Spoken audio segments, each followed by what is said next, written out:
to DJ Coffee Talk. Let's get buzzed. Buzz.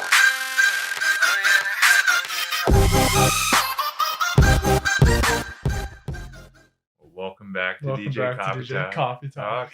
I am, my head's out of the camera. I am Jack, and I'm Devin. who are we talking to today? Today we're talking to Zach, who we thought was named Mike because his artist name is Mike Danglez, and we thought that was like kind of the obvious reference to make. But turns out his real name is actually Zach, but he garnered this like alter ego when he was in college when he started DJing. Which pretty awesome. It's pretty cool that it just kind of stuck, and he said now most people like reference him as Mike, so he's just like grown into this Mike character. But he has also a nickname of the Dubstep Dad, and fucking coolest dad to dubstep. I'd like to challenge anybody out there who wants to take that throne, because this guy's pretty fucking cool. Yeah, just send us a direct message if you think you're a Dubstep Dad and you want to take the title. Maybe we can have a Dubstep Dad off or something. Yeah. That'd be fun. That would be fun. That would be very awesome. If anybody wants to direct messages, please do, and we will make this happen. We'll make a little Dubstep Dad venue. Dubstep Dad. Dubstep Dads. We can bring it right to Tucson, man. We have Dubstep Dads in Tucson. A dad off? Yeah. Now, would it be DJing? Like a DJ competition? Or I would like to keep it DJing, specifically hardstyle and dubstep. Then while you're DJing, you have to do like dad activities like grilling or something? Yeah. Yeah. Yeah. Whoever would make the best cheeseburger. We can make something out of that. Best steaks. So as we kind of referenced, Zach in particular, Mike, produces mostly melodic dubstep, and he has essences of like trap inside of his music. But we also get a chance to talk to him about some of the periodic experimental periods he's had, which come to include things like hardstyle. He said for a minute there he just couldn't get enough hardstyle, which is fucking awesome, and he was just producing hardstyle nonstop. Yeah, sounds like he dabbles with whatever's really musing him, you know, at that time. Yeah, sticking his fingers and other things. He's from we had a hard time pronouncing this. What do we figure out the pronunciation? Gatineau in Quebec. And he's kind of a hometown hero when he talked to us about how he and a couple other local artists like brought up the bass scene in his hometown of Quebec, and really got to a point where there was consistent live shows, and it's a lot of fun. And obviously something that plagued a lot of scenes, all music scenes really, was the pandemic. And he talks to us a little bit about how the scene is kind of making a comeback now. But it was cool to talk to him about the growth of that, because we kind of related to our hometown, Tucson, where we're located, and how we've seen over the past 5, 6, 7 years how the growth of the electronic music scene has been here, and how hard of a hit the pandemic was. And so we just kind of related on that note. But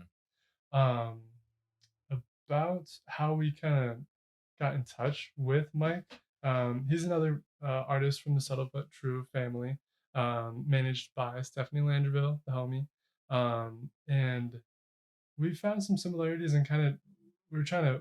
Our last episode was with a guy by the name of Anthony, with the artist named Weasley, and we found some similarities in there to like ethos, or what would you call that? Kind of like their mantras, or for like how they focus their like their mission, their attention, ethos maybe a bit, or you know, want to get hippy dippy about it, their frequency in which they emit their presence. They have similar There's frequencies. some synchronicities there, some syncing up a bit between them. But one of Mike's quotes is that he aims to have no limits on creativity, and he really aims and tries to inspire other people to express themselves, which we thought that was kind of a similar undertone of our talk with Anthony or Weasley. So it's kind of cool to see how they line up, even though their styles and production are different, but they're kind of in very different parts of the world. Different parts of the world, and different personalities, different people, but like they're coming from similar places with their intent in making music, which I thought was cool. One really cool thing that I thought the Subtle But True family did is they had like a bunch of their artists come together on a mega collab. So all the artists were like just throwing this one track back and forth. The track's called Mirage. We'll do a little clip of it here soon. But I thought it was cool. So the artist on Subtle But True that participated in this mega collab was obviously Mike Danglez, Drogos, Pools of Wisdom, Matt Doe, and Remedy. So here's a quick clip of the track.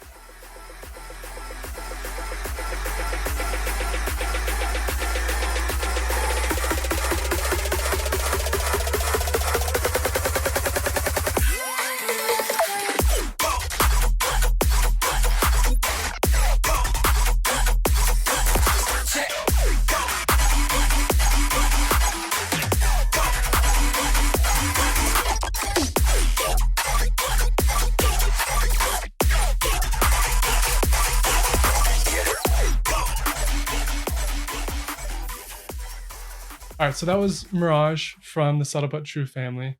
Really dope track. Jack and I were just talking about it before I listened to it. Combined probably like 500, 600 times. Yeah. Many walks on work breaks. I listened to that song and decompressed. And then so Mike also has a pretty large array of releases on labels ranging from Subcarbon Records, which is Ganja White Knight's label. Pretty fucking cool that he landed up on Subcarbon. Cool. Gas Money Music and Hybrid Trap. So he's got, his tendrils out there on different labels, and he's really making a name for himself with his releases. Yeah, very much so. Speaking of, though, we're going through his EP No Boundaries, which first and foremost, Jack was commenting on the artwork, and if Jack comments on the artwork, it's pretty good artwork. So you think I have good taste? Thank you. Compliment to Jack and whoever made the artwork for No Boundaries, his most recent EP. But the song review that we want to do today, the live review, is off of that EP. It's called Launch Sequence. So when you're ready, Jack, we'll do a live review. I'm ready right now. Let's do it. Hit you with the headphones. System overload. Warning. Wired. Warning. Warning. I feel like it's like a whole. Prepare for light speed. It's like one of those songs that paints a story as you're in it. It sets the scene, and then just about to fuck you. The most pleasantly possible. Make love. Yeah.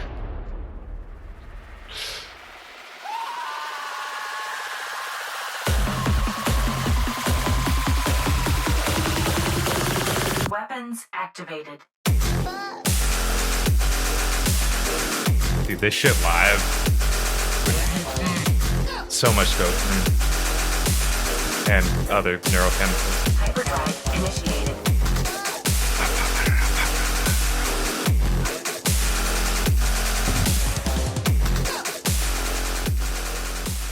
So that was Launch Sequence. What'd you think about it? Awesome. Yeah. He's a fun producer. I think my favorite part about all of this is that he's a dad and just doing this for fun. He loves the scene and he just wants to stay connected. Or the age, I think, that he got into it too, because he was a little bit older. Yeah. And I think sometimes there's that trend of, which is fantastic, of people being very young when they get into producing. Yeah. Which I think may, for one reason or another, discourage people doing it when they're older. But the reality is the barrier to entry is pretty open, pretty low. So you can just kind of get in really at any age if you have an interest. Jump in. Yeah. Honestly, too, 24, 25 is not that old. You want to start, just fucking get after it, man. Mm-hmm. And I think Mike is an example of someone who's got a lot of responsibilities, got a job, got a family. Makes it work. But he's also on a couple labels, and he's working with Subtle But True. Yeah. Watched the scene develop in his hometown, and he's engaged in that. It's meaningful, and he loves it. Yeah. I think two words that pop out for him is just patience and love. He's not expecting any sort of outrageous amount of success overnight, and he just does it because he loves it. Yeah, which is probably one of the best reasons to do it too. Yeah. I mean, money's a part of life, but at the same token, it's nice to have that space where you can create artwork that fulfills you. And you get the opportunity to be creative. Yeah. Something that feeds your soul. Yep.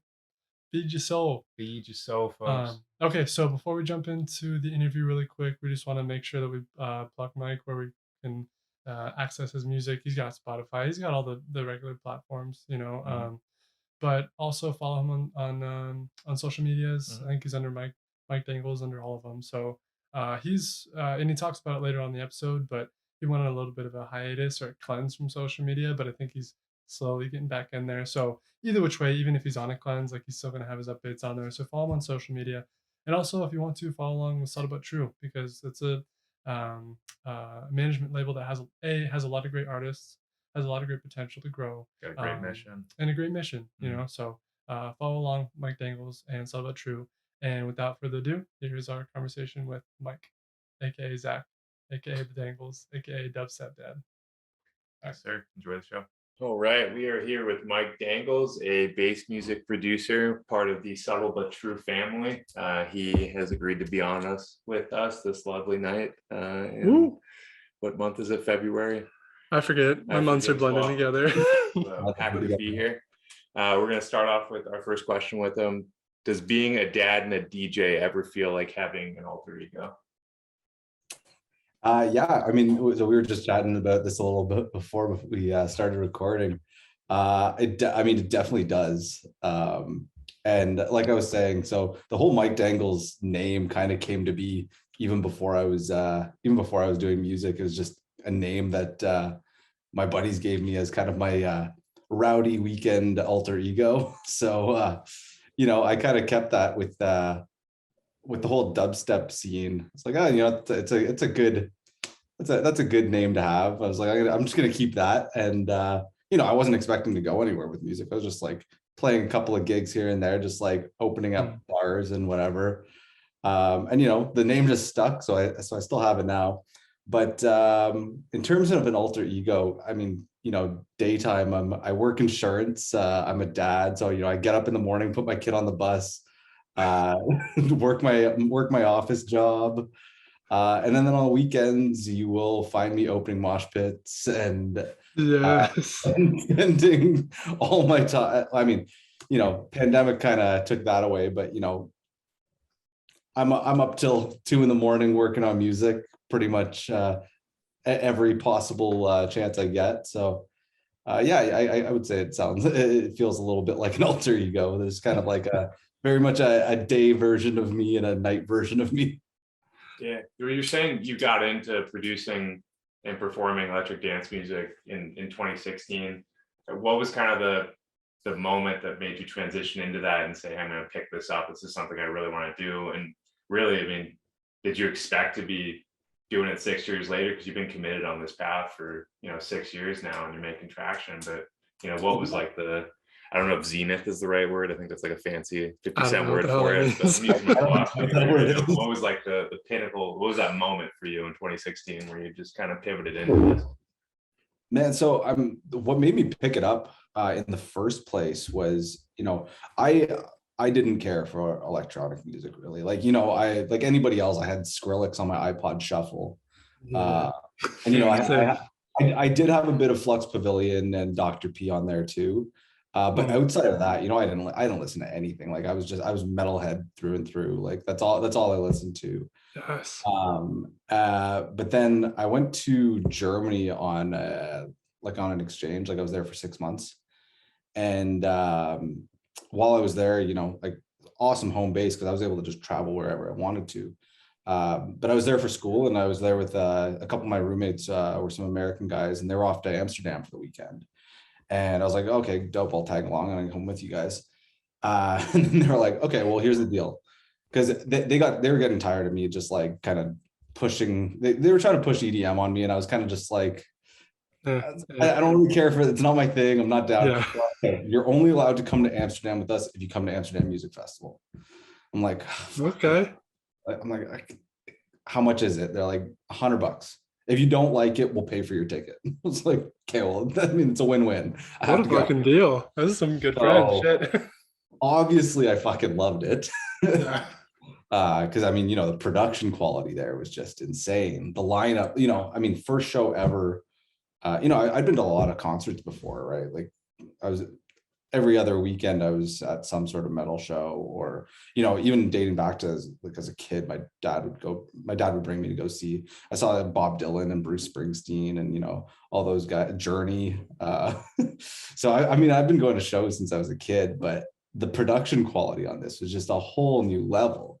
Yeah. And, you know, to be brought into this whole new world of music, seeing the guys that are at the top at the time, you know, it's the mainstream stuff. Like, I'm trying to think what the lineup was. It was like, it's Martin Garrix, Dioro, Armin van Buuren, Hardwell, David Guetta, like, you know, and this lineup. What was that? This is 2014. This is 2014. So, you know, like this is like when Big Room's popping off and shit. Yeah. So yeah, so that kind of got me hooked. And I got home. And my younger cousin was like, he was big on these like underground Montreal raves. Like, and so you might have heard of them before, Big Tooth. They throw like some really great dubstep events in Montreal, and they've been around forever.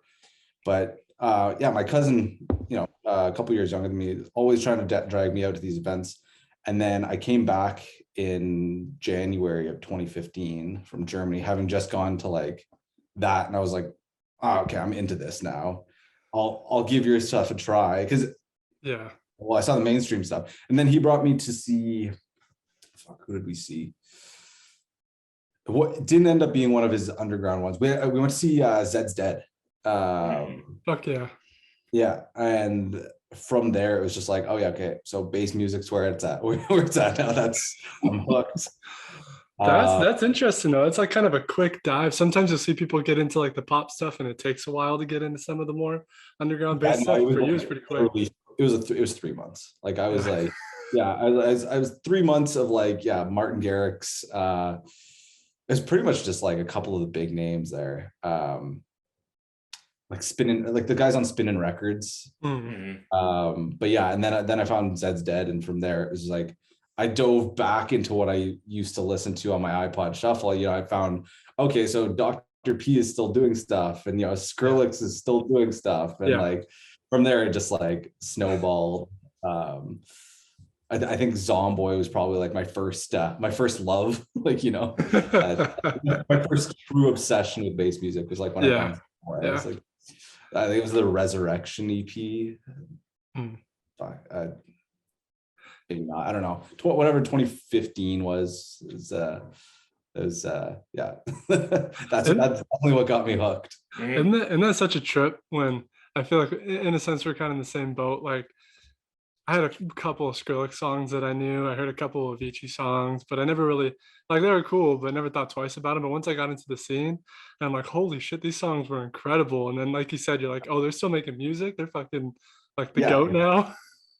Yeah, no, it's wild. Like it's, and that's the thing. It's like, you know, at the beginning, you're kind of just like, you're barely scratching the surface. And, you know, after what, 7 years of just deep SoundCloud dives, you find some pretty underground weird shit.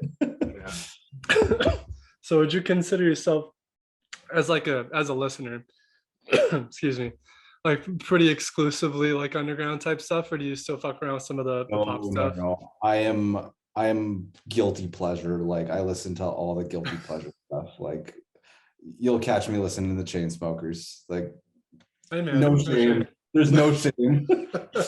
But no, I mean, I kind of go in waves, you know, like it's either I'm listening to like the really kind of mainstream stuff, or I'm like on some sort of deep, like 3-hour dive on my SoundCloud where I'm listening to stuff with like 32 plays. And, you know, you find some of the best stuff on there. Yeah. When I'm looking for stuff to play out, that's definitely where I am.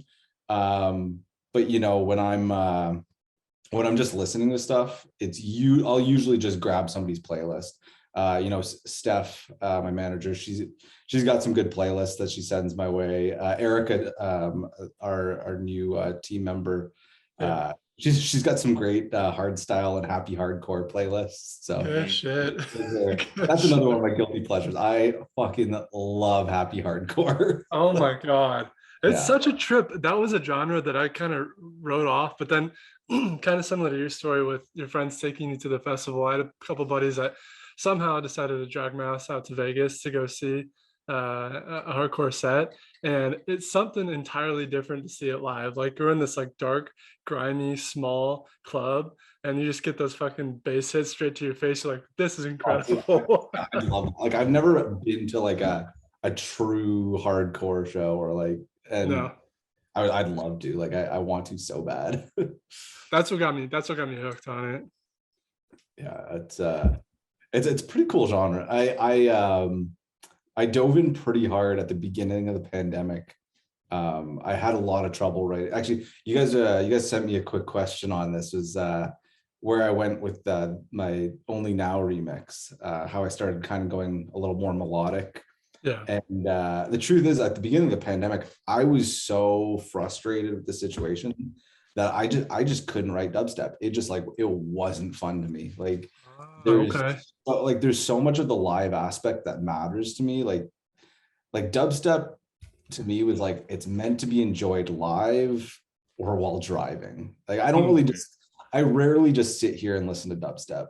But if I'm driving to work I listen to dubstep. If I'm going out, I'm listening to dubstep. If I'm playing a show, I'm obviously playing dubstep.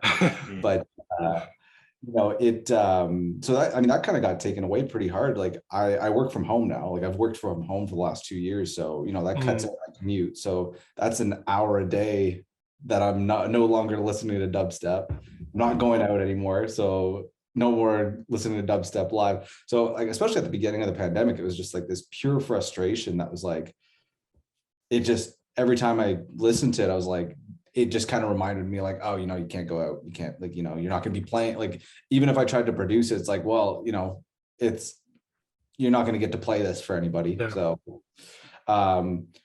but then I started running because I was like, well, fuck, all I'm doing is drinking and eating and not going anywhere. So I'm gaining weight. So I'm like, yeah, I'm gonna take up running, which it didn't last very long. Let's be honest. I lasted maybe like 6 weeks of like running consistently. But I was talking to my dad, and he's a bit of a fitness junkie, and he was saying. He was saying the best cadence to run at is like 170 like paces. I'm like, okay, what's around that range? You got drum and bass. 174 is usually the go-to BPM for that. I was like, and then I'm like, I'm not a huge drum and bass guy. I don't mind liquid drum and bass. Like I can listen to liquid drum and bass. Not a huge drum and bass guy though. Yeah. But then I was looking for other stuff to listen to in that range, like the 170, 180 range, even like 165, and started listening to some happy hardcore, and holy shit, like that can get you running. so for like a month and a half, I basically just ran to happy hardcore every day. And then I spent about 6 weeks just producing nothing but happy hardcore. Oh, yeah. I love that.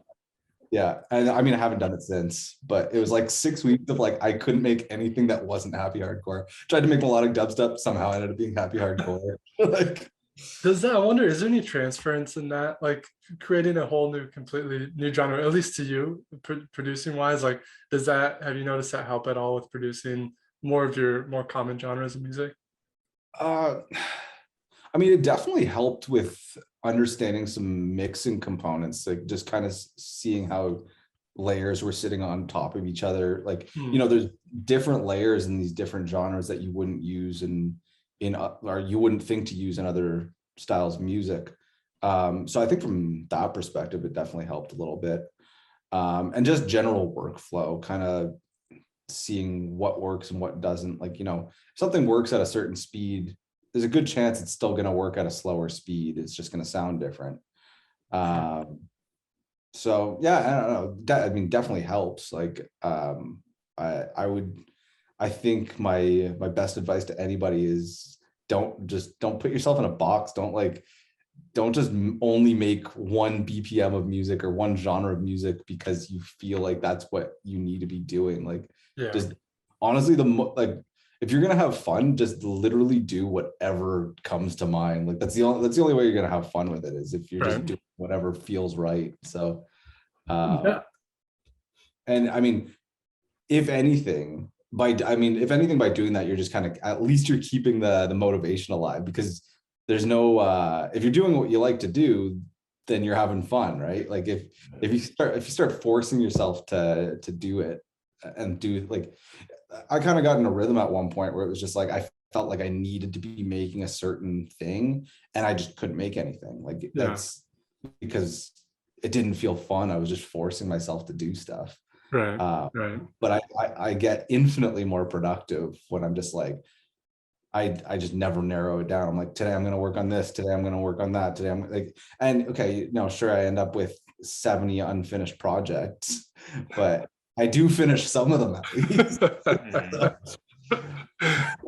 that leads me, I wanted to ask you about, that kind of reminds me, songs of yours like All of Your Love, where you clearly are like seamlessly going between genres. Is that something on the production side of things? Are you like, it's like almost every phrase, even less than every phrase, more frequently you're switching between genres? Is it like mapped out, like I'm gonna do this here, this here, this here, or is that just a product of what you're saying, where you're just having fun and whatever comes out? That's honestly what it is. It's like, yeah, I'm Yeah. just having fun, and I'm trying to find a way where it's like I can get to a point where my like people that listen to me regularly can know what to expect. So I can imagine it might be frustrating when you're expecting another track like Launch Sequence or, you know, one of my heavier ones, and you end up with something like, you know, that Mood remix that I put out is like, you know, a summer vibey anthem. Like that's definitely not for the same people. So I can imagine as a listener that gets to the point where they're excited for me to release something. If I'm releasing something that's completely opposite for what they followed me for, I can imagine that's a little frustrating. But yeah, I mean, the reason that happens is because I'm just making whatever I'm enjoying making that day. I am working on a plan to like get it a little more consistent in terms of, you know, just stacking stuff up so I can like release them in an order that makes sense. Steph definitely helps with that. I was gonna say, is that something that's got to be something, maybe not like management's making you, but like she talked a lot about, for those who haven't heard, it was a really great talk with Steph that we had a couple months ago, but it seems like she's really good about setting goals with you guys and working on things like that. How does that feel, and how does that work on like the artist end of things?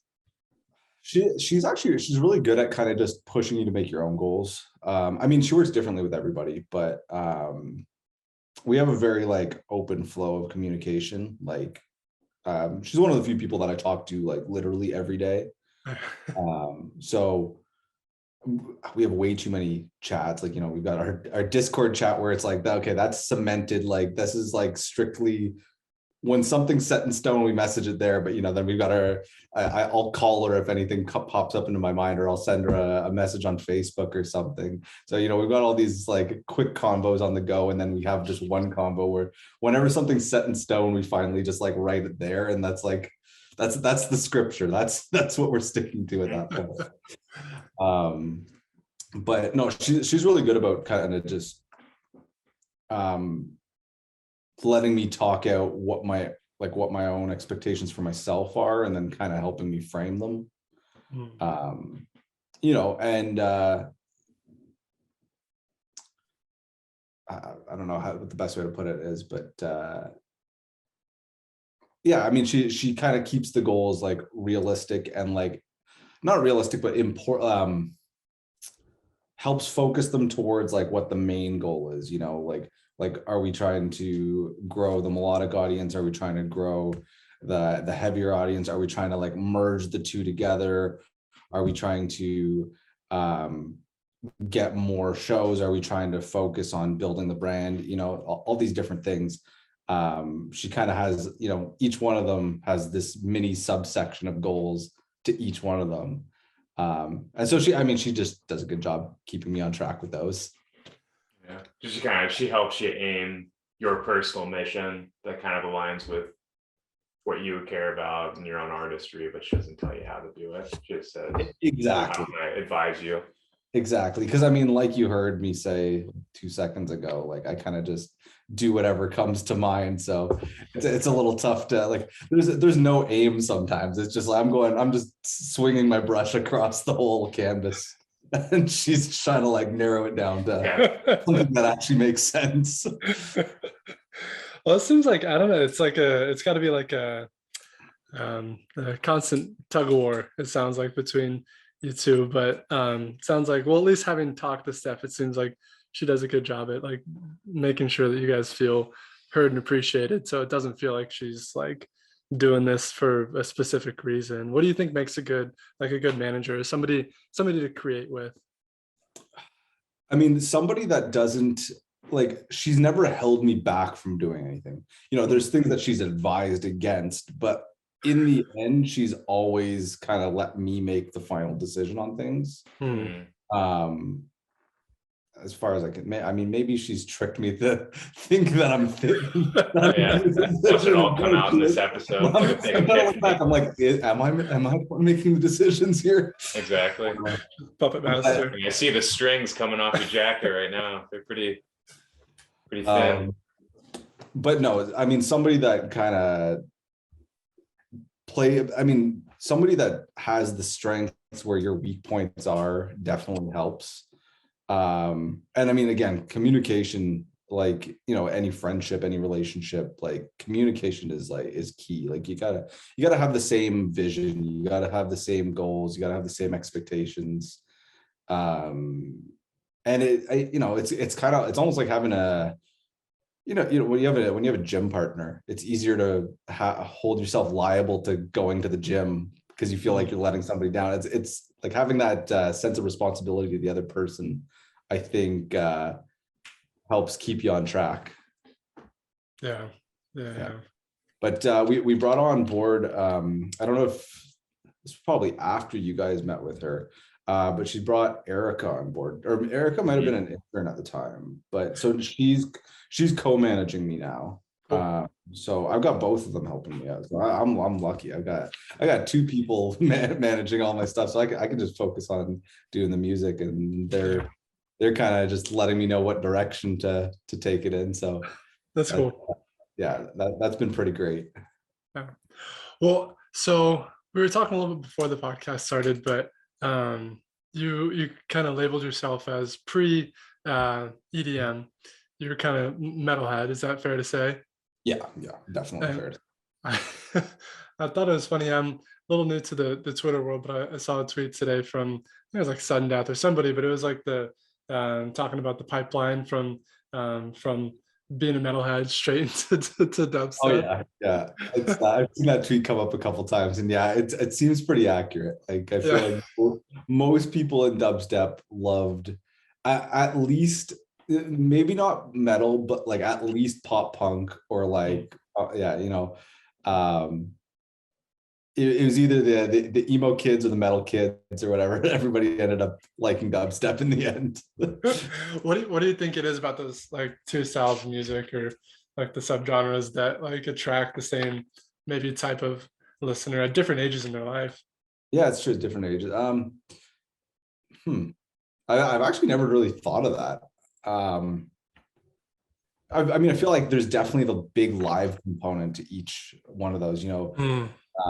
Like there's a massive live component to electronic music, like especially dubstep, and there's a massive live component to metal. I'd say that probably plays a big part. There's also the fact that they're both heavy as fuck. I mean, depends what type of dubstep you're listening to, but for the most part, it's heavier than a lot of stuff out there. So I mean, that would be my guess. I'd be curious to look at some stuff. I'm sure there's some sort of study out there that's compared the two. But that's the type of research I want to hear. I want to look into that. Has there ever been any type of like music or anything that's been like too heavy for you? So personally, not that I don't like it, but I see like Sudden Death's Void set, and I'm like, holy fucking shit, I would be terrified to be in the attendance there. I love that. I mean, again, depends on the mood, right? Like,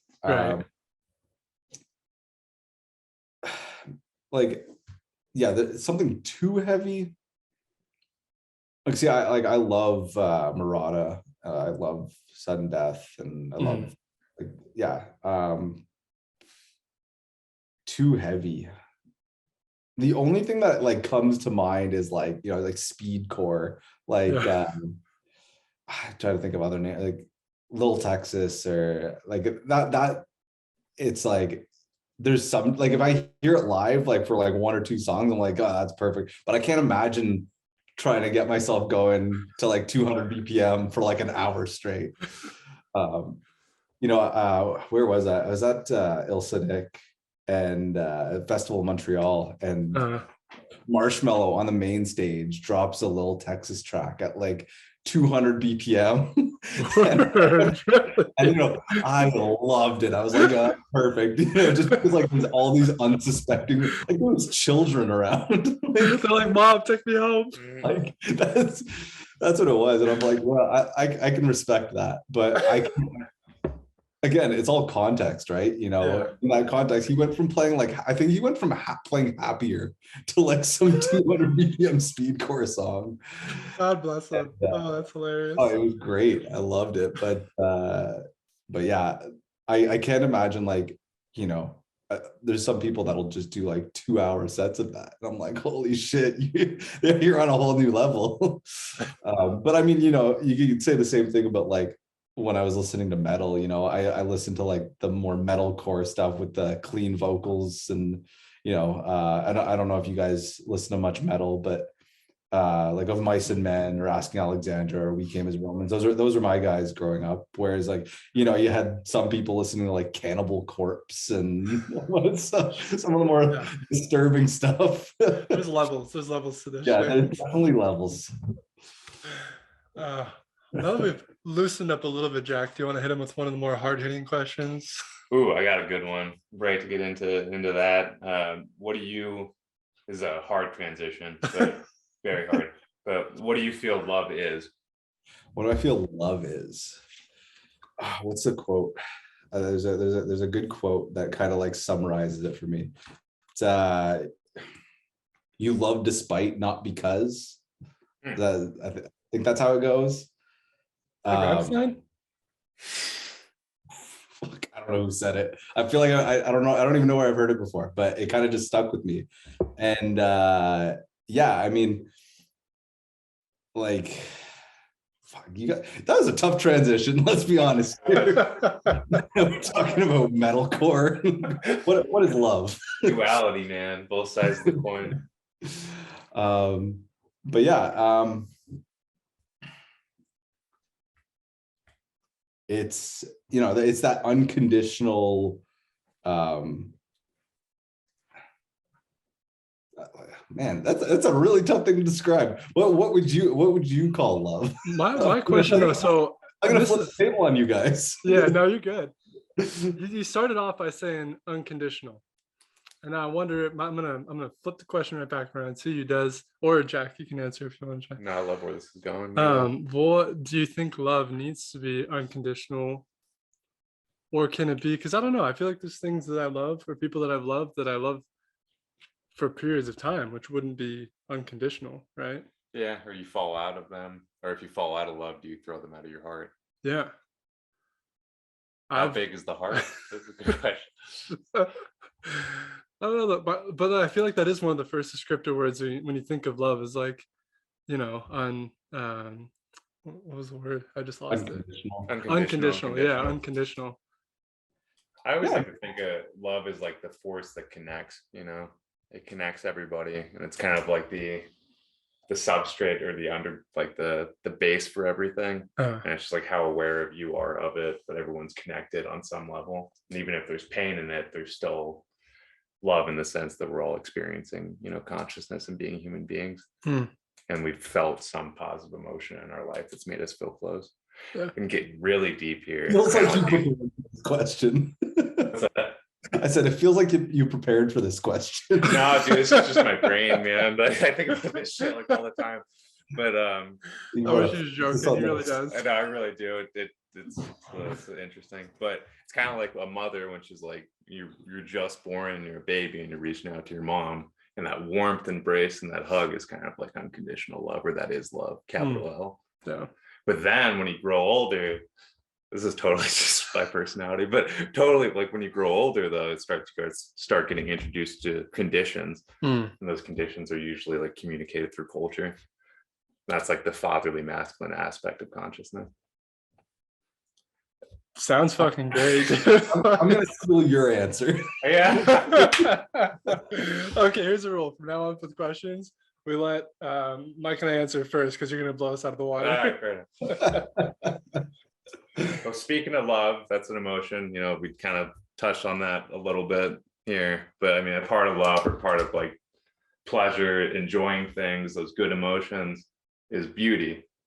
And I think art and music essentially is beautiful, even if it's hardcore bass heavy shit. I mean, that's beautiful in its own right, even though it's a little bit more aggressive and filthy, but that's like part of it, and it's, you know, all connected, and it's just part of the performance. But can you describe, something that you find beautiful, or some way that you find beauty in your life as an artist, as a person, as a dad.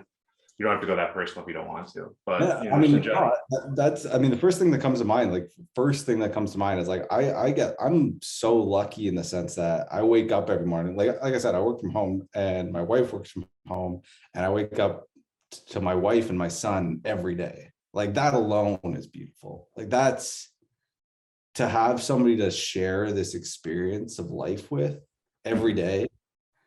I mean, I feel like that's like the absolute definition of beauty. Like, that's what I've got. Powerful, dude. You might have a longer answer and a more. Isn't that the biggest trip though? It's just like we're all having like a fucking weird simultaneous experience, but then just the ability to share it with somebody else. Yeah. Or especially in a romantic relationship too, with someone that you really like love, like your wife or your girlfriend. Just so intimate and beautiful. And I mean, like it really is. Like it's just it's hard to describe how, like, you don't always think about it every day either. Sometimes it catches you off guard. I kind of just sitting there. I'm like, man, I'm fucking lucky. Like this is like, I live a great life. Like definitely. Isn't it interesting how we kind of get blasé to that too? Yeah. It's, run through like that 9 to 5, or 9 to 5 is a cliche example, but you get through into your routines, whatever those are, and you start losing sight of that beauty. But do you feel like your music, or producing and performing for people, do you think that kind of helps people reconnect with that beauty, or reconnect with kind of like that's definitely what I love about the whole live element of these shows, is like, even when I'm not playing them, I love going to shows as often as I can. I mean, pre-pandemic, I was out going to shows every weekend. My wife comes to festivals with me. I go with my family. Like the festivals we go to in the summer, it's a whole family affair. I mentioned my brothers are both very into the music as well. So my brothers are with me, my wife's with me. My cousins come with us. Like we're usually like a group of like 20 people at these things. And we're this it's this big family get together kind of thing, and connected by this music experience. But on top of this core 20 group, we're a group of 20 within a sea of 20,000 that's also experiencing the same thing. And when I'm playing shows, like, and I'm up on stage and I look into the crowd, and you see like whatever, it doesn't matter how many people there are. There could be 20 people. If they're just having the time of their life, and you can tell they're just not thinking about anything else other than like, this is fun. Like this is, I'm enjoying myself right now. I'm with my friends. Or even if you're out there by yourself, like, I'm just like, I'm in the music right now. Like I'm just letting go of everything else, and this is what I'm doing. That's a beautiful thing. It's an amazing feeling to know that you can bring that to people. And I can't even imagine, like being somebody like, I'm going to go with a mainstream example, being somebody like Martin Garrix, who can be in front of a crowd of like 40,000 people, knowing that you're bringing like that much of an escape to so many people. That's got to be an incredible feeling. I feel like that's got to be so, like, I can't think of any example, like that's unmatched. Like what other thing can you do, like besides music, that brings that many people together in such an intimate way? Of course there's other things that bring people together, but like, I don't know, at least in my personal experience, music has like a very unique way of bringing people together. Because I think it breaks through. I think words can be cliche, or words can be like inauthentic or fake, but like if a part of music really hits you, like there's no bullshit. I feel like it just fucking rips through all that bullshit, and you feel it in your body, and it wakes you up, dude. It's like breaking soil off of something. Soil's a bad example, but like, this is a stupid example, but like ice on a windshield, and it's just like yoinking that shit off, and you get all the sunlight through, and you're like, oh my god, I can see the road. That was one of my worst, my badder examples. Jack's broken for the night. Can you just briefly talk about what it was like? Because you're saying how was it your youngest brother right now is getting into producing? Yeah. So you're kind of watching him go through maybe some of the steps and the early phases of you going through production. What's it like watching those things over and over again? What are some things like if if there's some more up and coming producers or starting producers, watching, what is there to watch out for? What like exciting phases are the early parts of production? Like what was that for you? Man, I that's okay. I'm trying to think where to start with this one. For him, it's fun to see because like there's that whole creative aspect that's still there. There's 0% of it is being restrained by like habits. Like people fall into habits all the time. I saw Subtronics tweeting about that the other day. There's this kind of pureness to just not having these habits that you fall into because there's some sort of like there's this creative freedom that comes with it. But at the same time, while he has that freedom, he's also restrained by the fact that he doesn't have like I know that there's these sounds that are in his head or these melodies that are in his head that he can't get out onto the paper, as they would say. Just because he hasn't figured out how to do those things yet. I've been having a lot of fun helping. Like I'm also really lucky in the sense that my parents live 2 streets over from me. So nice. My brother still lives with them, and so I've been able to see him quite a bit and help him out. Like we hang out pretty often. Especially during football season, I spend quite a bit of time with him. And yeah, so I've been able to kind of like just watch him work, and he'll just come sit and watch me work, and kind of just figure stuff out as I'm doing it, or I'll point things out while he's doing it. But yeah, the best advice that I could have for anybody like that was just starting right now, so watch a lot of tutorials and watch the more credible tutorials. There's a lot of tutorials out there. There's a lot of questionable tutorials out there. But there's so much good content out there. Whether it's the free stuff on YouTube or you can find these paid courses. I know my buddy Jordan Jikwi has one that he just posted. I'm trying to remember who it's with, through Forbidden Kingdom. I might be butchering that, but he's doing like a start to finish course where it's like he walks you through how to write a song from start to finish. Like that's super valuable information. But yeah, that's what I would say is watch a lot of tutorials and then just spend a lot of time in the playground, as they say, just like go into your DAW and just make shit. And it doesn't matter if it's terrible, just make shit, just keep doing it. And as long as you're having fun, that's what matters. Like nobody should be getting into dubstep or like any electronic producing with the expectation of making any money. don't do that. But if you're going in and having fun, like what else could you ask for? Like that's my thought on it. So yeah, that would be my best advice, is just watch it, talk to some credible people, find out what the credible tutorials are, make a list of them, watch a tutorial a day. Like treat it as like the, some people have these challenges, like, read a book a day. Like, no, watch a YouTube video a day. Learn some shit. But and there's tons of like really like well-known producers and like credible industry professionals that are offering these lessons. And yeah, some of them cost money, but I paid for the AU5 one of his courses, and that guy's a genius. Like he's one of the best producers that exists. And like the information and it's not just like, hey, do this because it does that. It's like, it's doing this because of this. And like, he explains these concepts and I'm like, fuck, I would never known.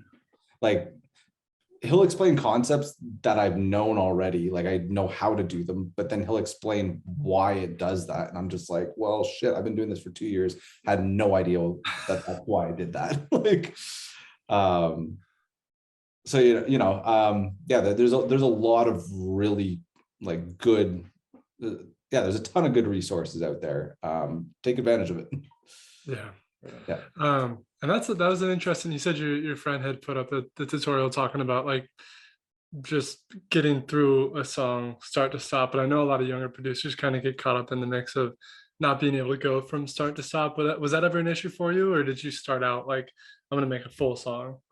Yeah, that was a big problem with me. And actually, I'm trying to remember what it was. I did do a course that definitely, I think it was one of the cymatics ones. And this would have been like when I first started like 5 years ago. I feel like I did like a start to finish with them. And it just really, really helped in terms of figuring out my workflow. And I'll even just watch on Twitch, like, so there's some streamers that'll just go on Twitch and you can just watch them make a song. And it's free, first of all. It might not be like edited and like you might be there for 4 or 5 hours watching them do it. But I mean, that's the raw experience. That's what you're going to be doing. And you probably won't even be close to as fast as them. So, you better be willing to endure a 4 or 5 hour stream if you're going to be getting into producing, because you're going to be there a lot longer than 4 or 5 hours. Yeah. Trying to make it to a song. Isn't it crazy the exponential like increase in speed of how people can operate a DAW? Like something that'll take you like a full day or something to do. Like you see somebody who's experienced in the DAW just like crank it out. Oh, it's insane. Working with Matt Doe was like that. Really? That guy can fly through stuff. It's funny. I mean, he's on FL, so maybe this is just like my outside perspective on FL, but he has the messiest workflow I've ever seen in my life. But it works for him. It's somehow where, I mean, and his music shows it. Like the guy's a genius. Yeah. But that's sorry, I lost my train of thought there pretty good. No worries. I play with full stop start.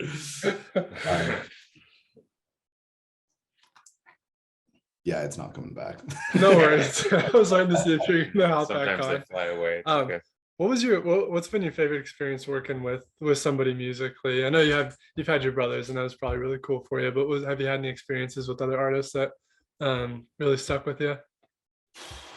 I mean, so my brother's definitely a big one but that's more like from a listening aspect, as well as like, before I started producing, I was DJing as well. And the DJing part kind of stuck with my brothers. And so, whenever we get together like that, like I have a lot of fun doing that with them, just kind of, but in terms of like working on a track together, Matt was a lot of fun to work with. Like he doesn't live too far from me. He lives like 10 minutes away. Oh, no shit. So we just, when we wrote Ganja, we did it in, it was like 2 days. I think I had a Monday off or something like that. And then I went over on a Sunday and we cranked it out for like 12 hours on the Sunday. And then I went back over on the Monday. And I'm pretty sure we finished it that night. Good God. And just like the way his mind works in terms of like sound, like getting all these elements into the track and like filling up space where I wouldn't even think to fill up space. He's miles ahead of anybody else in my opinion. But I've worked with some really talented people. I worked with Cosmos, and he again, like very talented dude.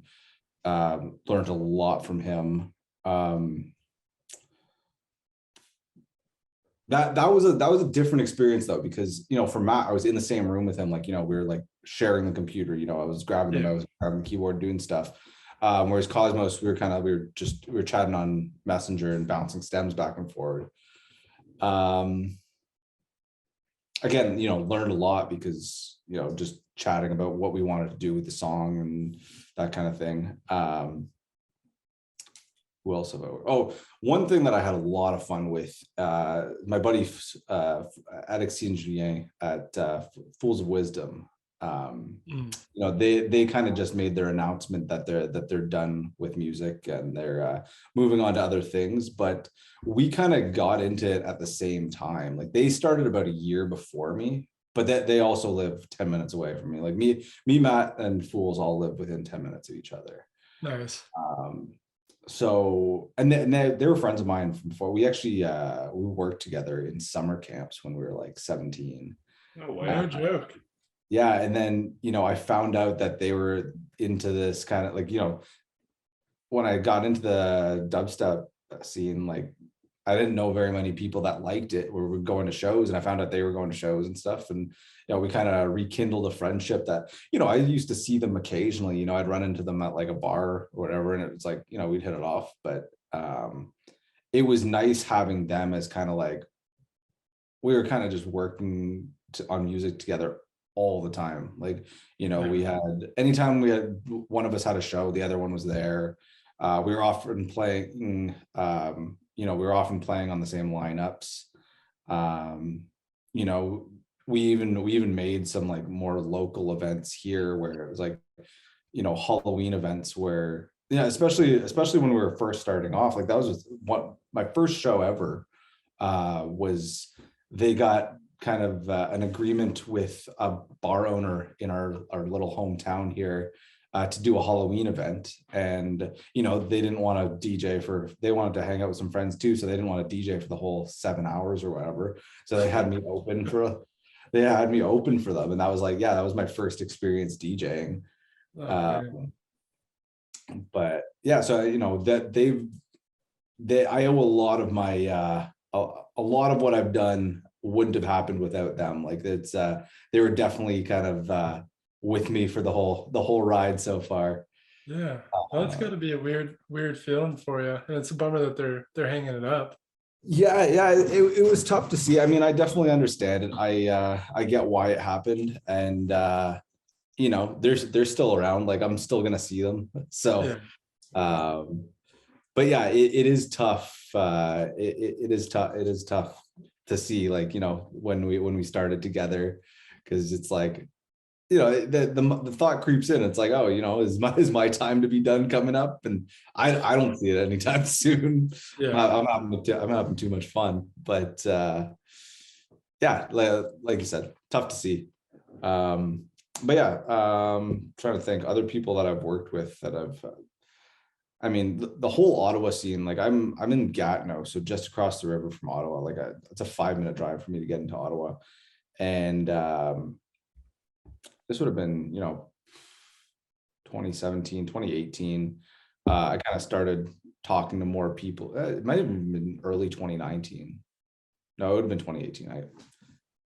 I'm somewhere 4 or 5 years ago.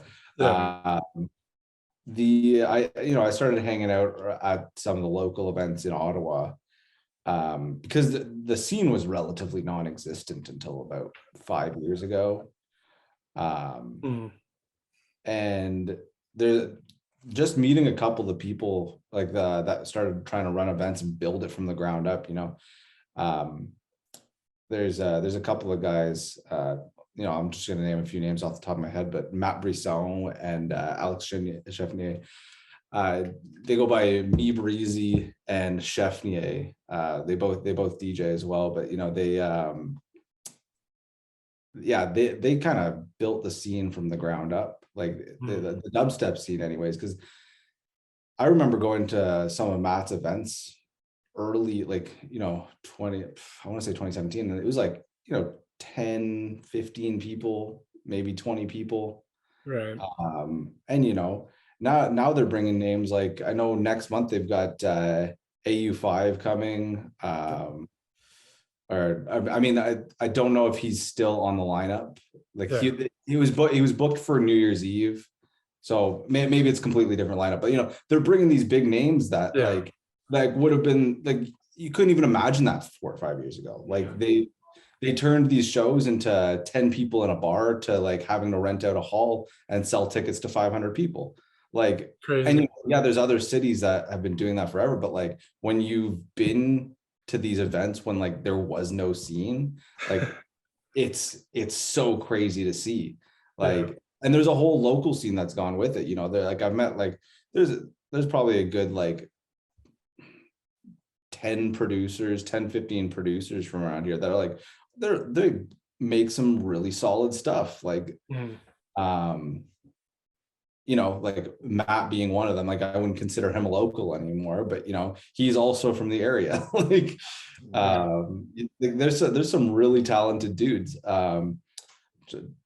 Off the top of my head, you know, there's a ton of them, but like if you guys want to check out a couple of them, check out Hamro. I don't know if you've heard of him.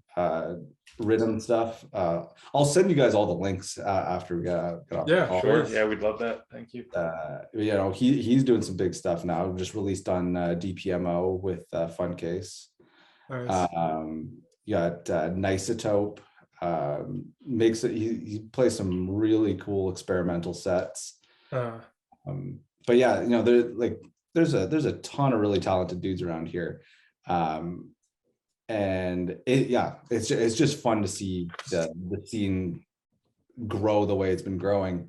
And then, you know, the pandemic hit and it just kind of dead stopped. Like we're in Canada, right? So it's been rough. Like, you know, we didn't really open, like we got shows back for what, 3 months?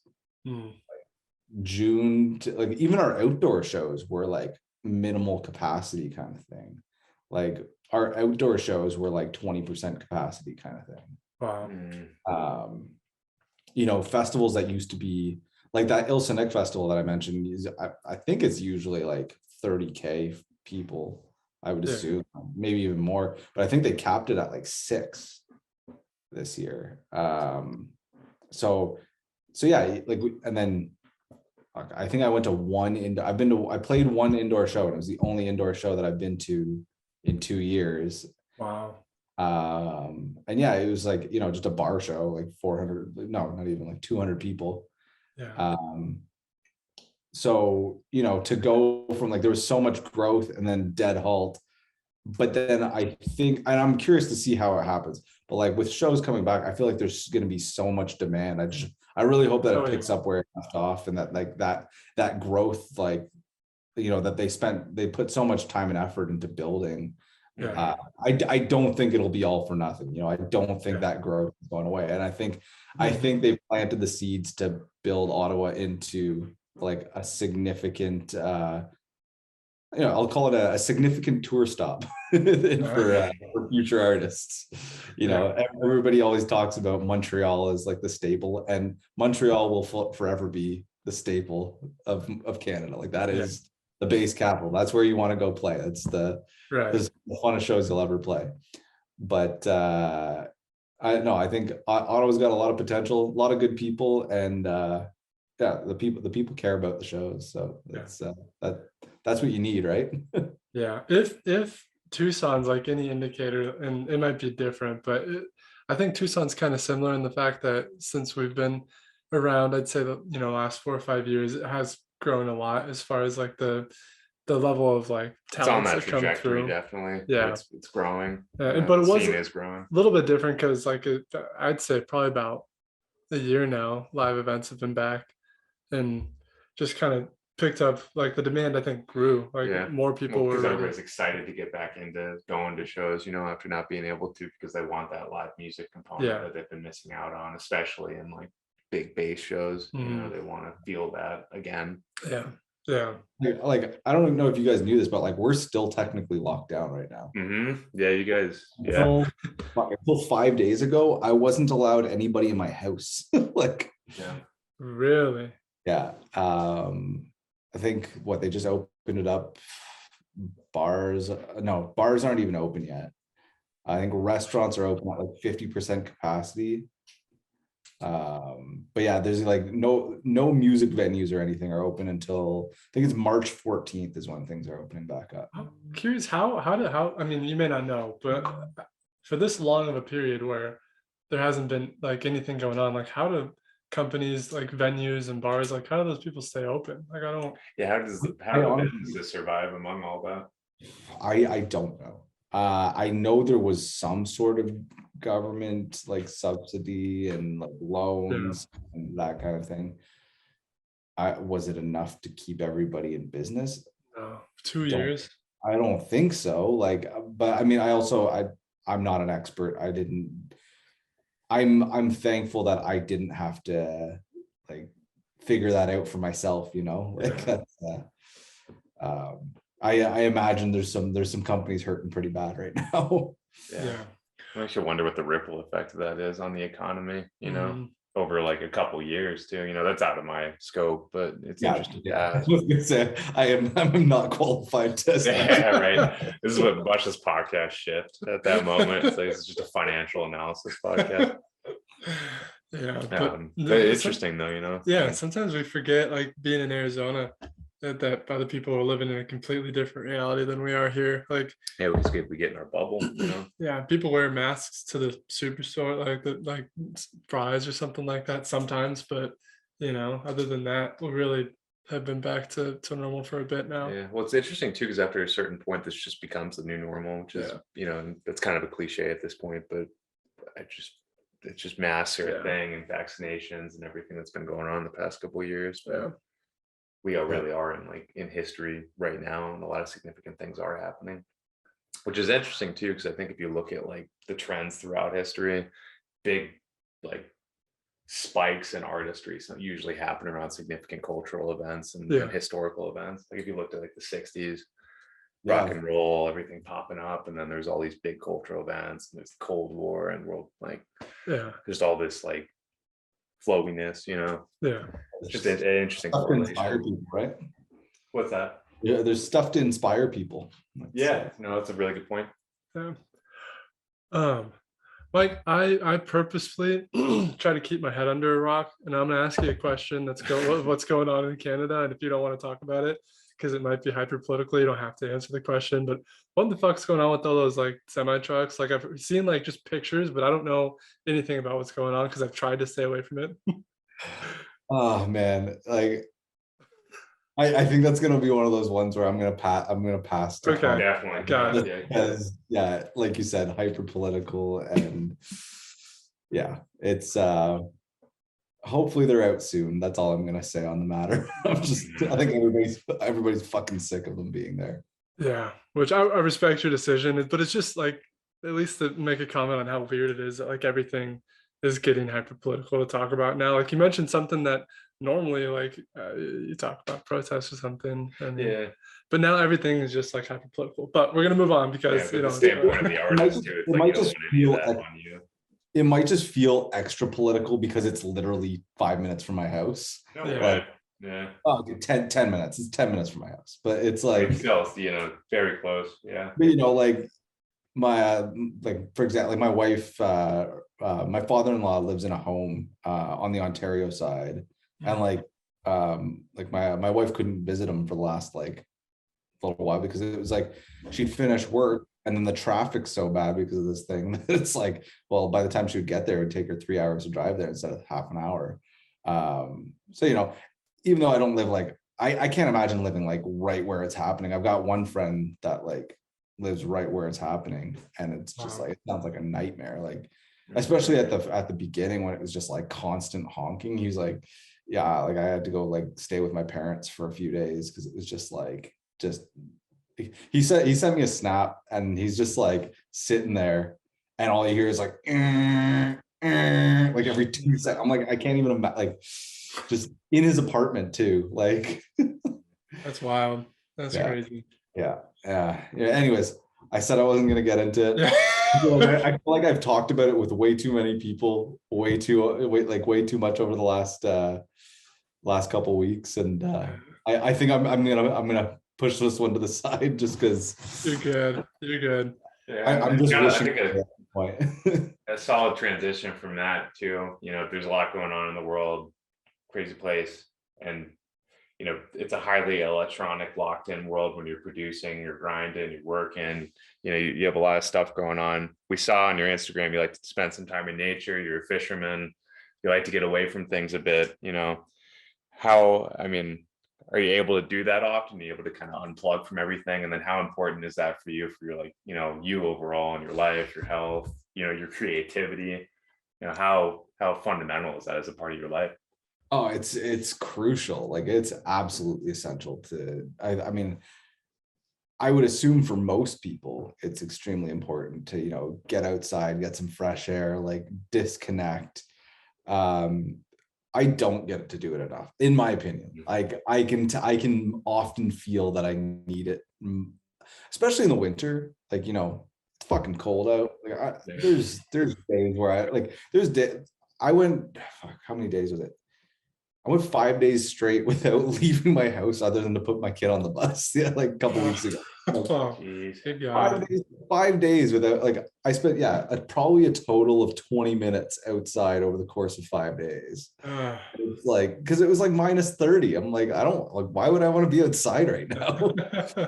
I don't know what that is in Fahrenheit, but so fucking cold is what that is. Yeah, it's fucking cold. So, and like right now, like, I didn't go outside today, again, other than get my kid off the bus, because it was like 6 degrees and raining and now it's snow. Now we're getting 20 centimeters of snow. Like, It's another world. So this time of year, the weather kind of sucks, but no, in terms of like getting outside, like summer, I'm really good about it. Even in the winter, I force myself, I get my kid on the bus in the morning. So, like, at least like I start my day by going outside, which is like, that is definitely a big, that's been a big change for me, because like before he went to school, like my wife runs a home daycare. So like, I didn't have to get him on the bus or like get him in the car and get him to school. It was like, for the last 2 years, I kind of just like rolled out of bed and came down here, plugged in and started working. Most days I work in my pajamas till like noon. So, changing that up and actually having to get dressed in the morning and go outside, that's been like, I've noticed, like, since he started school in September, that it's been a big jump start to my mornings. Like, I'm just a lot more awake, I'm a lot more alert.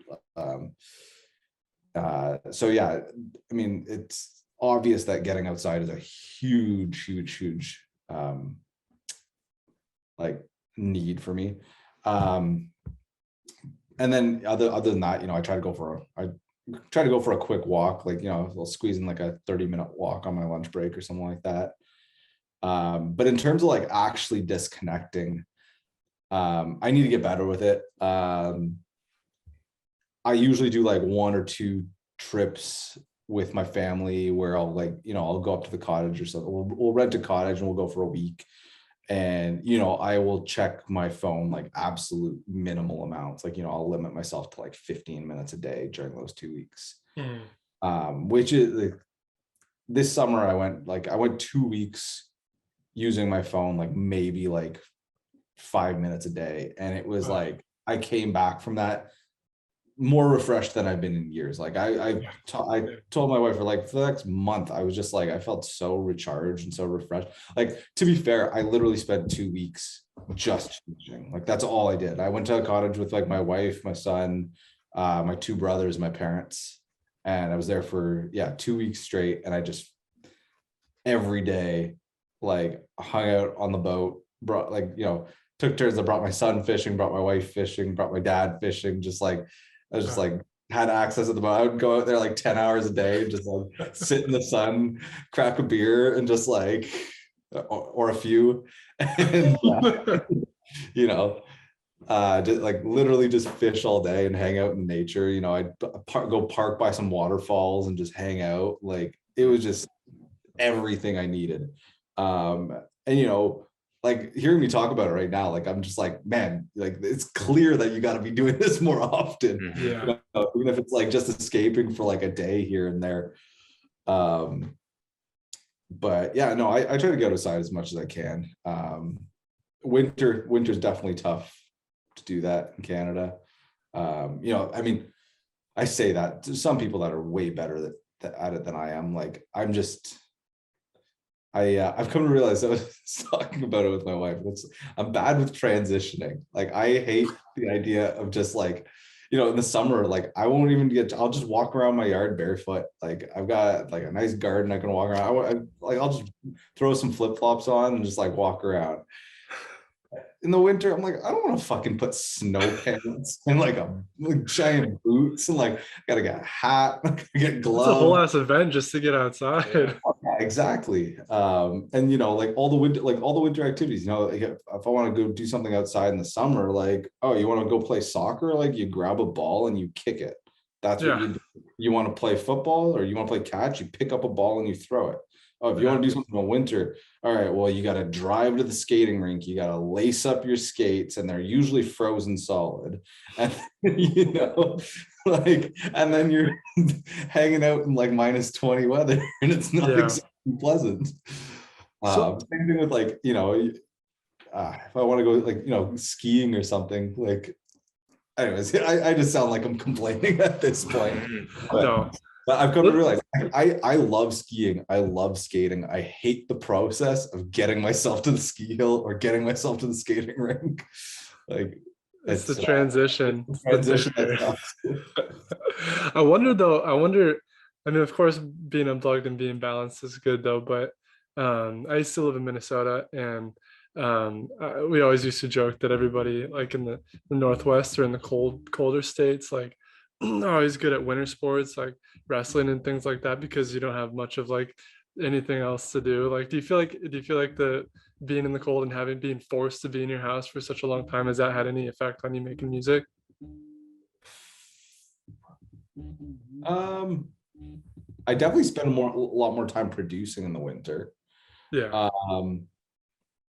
Just because I'm not out doing as much. It's also hard to compare because like I said, it's been very it's also been lockdown for the last 2 winters. So like not only am I not able to not only do I not have my usual summer plans, but like okay, so like when we're comparing summer to winter, usually like summer I obviously have more plans. Like I'm more likely to go out and do something on the weekdays because it stays light out till 9 o'clock and everybody wants to have barbecues and everybody wants to have you over to go swimming in their pool. People want to just hang out and do stuff. Whereas winter, it's dark by 4:30 and like everybody's kind of just like, all right, we finished work, we have dinner, we hang out, watch TV, go to bed.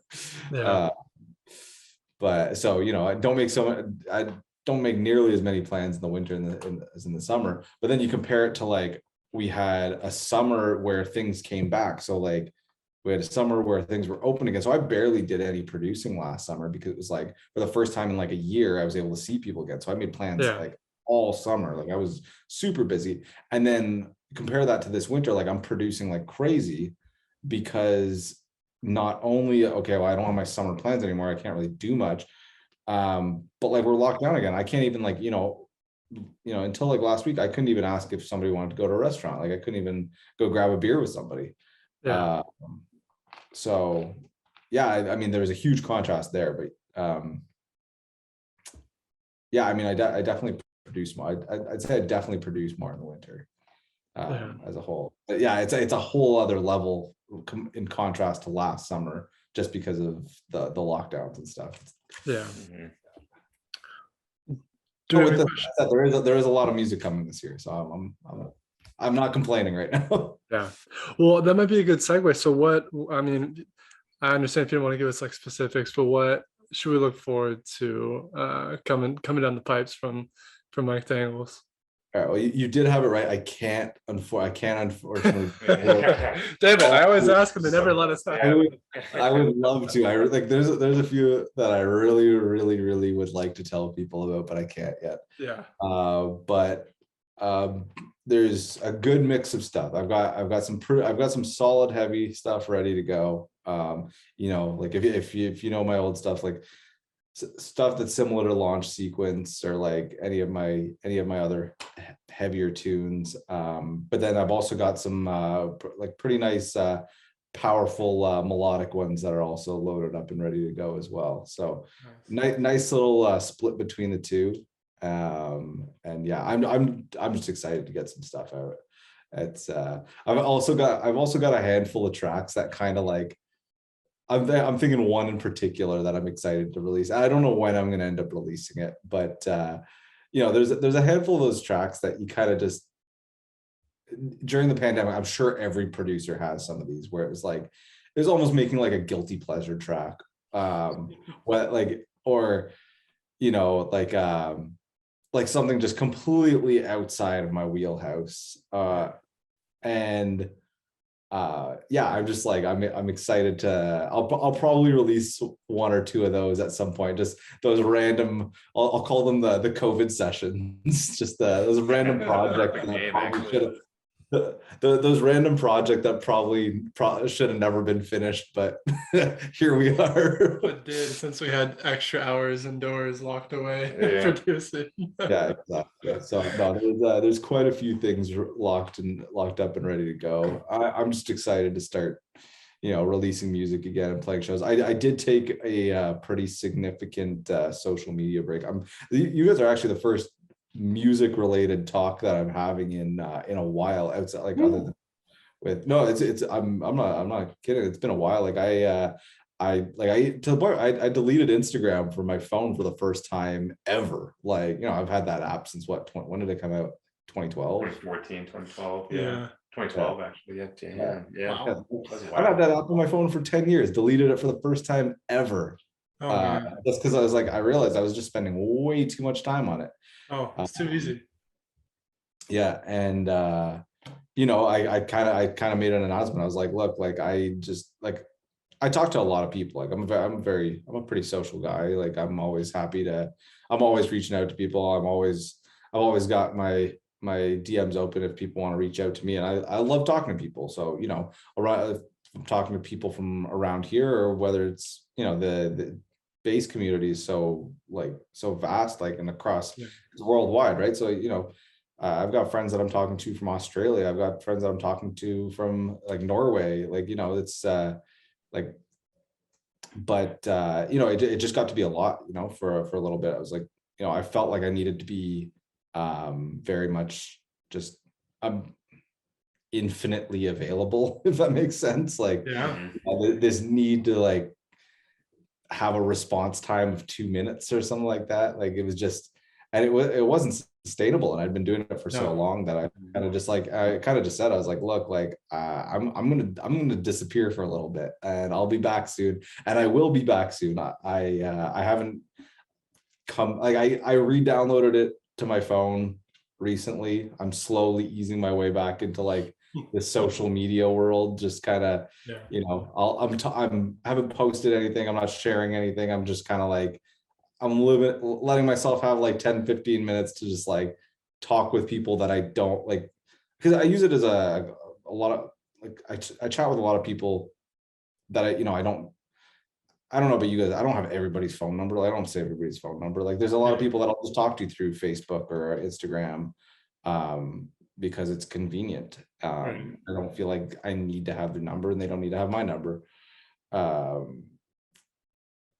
So yeah, no, it's not like I've kind of been easing my way into talking to people that I really enjoy talking to them. It just like having so many people that I was talking to, I was like, time to take some me time, like focus on myself for a little bit, and then come back and just be like, I needed that refresh. So I think it's like mid-December, I think. So it's been about 2 months now that I've been off it, and now that things are coming back, shows are going to start getting announced again, and I've got like I did end up canceling a release just because I was like, I didn't want to feel the pressure to like post about it, and all the things that go with a release. I just wasn't in a space to be, I just wasn't up to like immersing myself into that. Like it wouldn't have done well because I wasn't ready to commit to making it do well. So with that said, I'm excited to come back. I'm excited to I've got that energy. I mean, obviously, what's the word for it? Like, I'm enthusiastic about the idea of coming back with like a full steam, just like ready to release stuff, ready to talk to people again, ready to just kind of like commit to the project.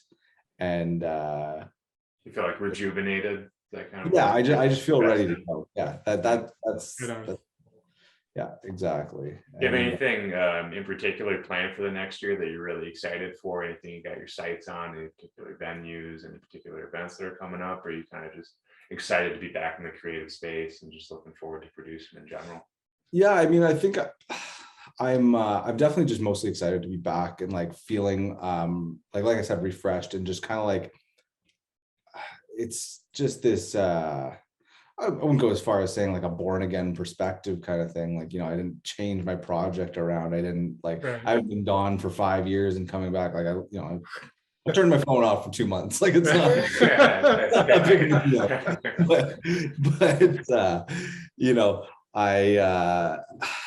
I'm just happy that I'm enjoying it to as much. Like, it feels like when I started it again. Yeah. Like, Right on. there's this I'm working on my work computer here, and then I've got my laptop with I got my stuff over there, and I'll be in the middle of my work day, and I've got like this sudden urge to just grab my laptop and like write something quick, like just like an idea that'll pop into my head, and I'll be in the middle of my work day and I'm like, no, I gotta get this down real quick. And that wasn't there for a long time, this like absolute like need to be working on music like this. I'll just grab I'll middle of my day, I'll just like, okay, I need a 5-minute break, I'll grab the guitar off the wall and I'll play the guitar. That wasn't happening for a long time. There wasn't like, I wasn't getting to the end of my day and wanting to start producing. I was getting to the end of my day and I wanted to just like watch Netflix and go to bed. Like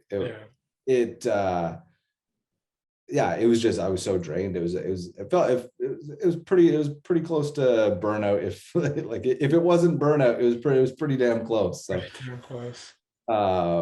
it feels good to be talking about this. Like, this is like I said, this is the first time that I'm really talking about the project and what music means to me outside of talking to Steph, and I mean, like, Steph and I don't get in depth about like these kinds of questions. Like, we know like we talk all the time. So like, there's none of these in-depth questions. It's just kind of, but it's project related, or, it's like talk about whatever else friends talk about. But it feels good to be like talking about this project again and talking about like, even just like the background stuff, like talking about like what got me here and like why I'm doing this. And this conversation is bringing me an extra level of excitement towards the project. So I got to thank you guys for that. Yeah, man. It's been a pleasure, and we can tell you're excited about this stuff. And so we're going to be looking out for your new releases, of course. And I could be interesting, hopefully in a year or two, or maybe just like touching base again and seeing like where you're at with your level of enthusiasm. If you've I would love those that. refreshes again, or even just reviewing, having you back on again and reviewing, what you've done over the past year or 2 years, what's been going on, your adventure as a producer. If you guys are willing to have me on, I'm happy to be back. Hell yeah. Oh yeah, man. I haven't even finished round one. You guys are all already inviting me back. I'll take it. Yeah, absolutely. What, so as a closing question, because I know you got to get yourself to bed. What's your intent with making music? Obviously, it's a big part of your life, and you've been doing it for a good amount of time now. What is your reasoning? What's your why? What's my why? Damn, this one's actually harder than the what is love question. Yeah, we leave this one off the list for a reason. My why, man, it's just ingrained within me. Like, I don't know if it definitely comes from within. Music was something that just spoke to me from such a young age. like as long as I like literally as long as I can remember, music has been like outside of my family and friends, music has been like the number one most important thing in my life. 3 years old, like listening to music with my dad in the car while we're driving, like, my earliest memories are like listening to certain songs with my dad in the car kind of thing. Some of my earliest memories and like some of my favorite activities from when I was young is like my parents put me in piano lessons when I was 5 years old. And like the amount of time that I spent playing the piano as a kid. And then, at 12 years old, I was like, well, no, I want a cooler instrument. So I picked up the guitar. And I remember being like 13 years old and spending like 4 hours, like more time than I spend producing while playing guitar. 13, I don't have any responsibilities. I literally went to school and did nothing else. So it was like, I'd spend like 4 hours a day playing guitar. It was like, that's all I wanted to do was get really good at guitar. And then like that's just been my whole life, is like any free time I have, like there's just something that pulls me towards, whether it's listening to music or or making music, or attending music events. There's just this, it's like this magnetism almost, like I said, middle of my day, and I've got my laptop there, and I'm like, it just kind of like draws me towards it. I'm like, I need to do this right now. I guess that would be my why, is there's some sort of like internal magnetism towards music for me. And it's just like, it's like, it's this inner need more than a want. Like, it's a pull, there's really a pull towards it. I don't go much of my day without listening to music, and when I'm not when I do have free time, I'm usually making music, or so it definitely does surround like 90% of my life. So. Yeah, cool.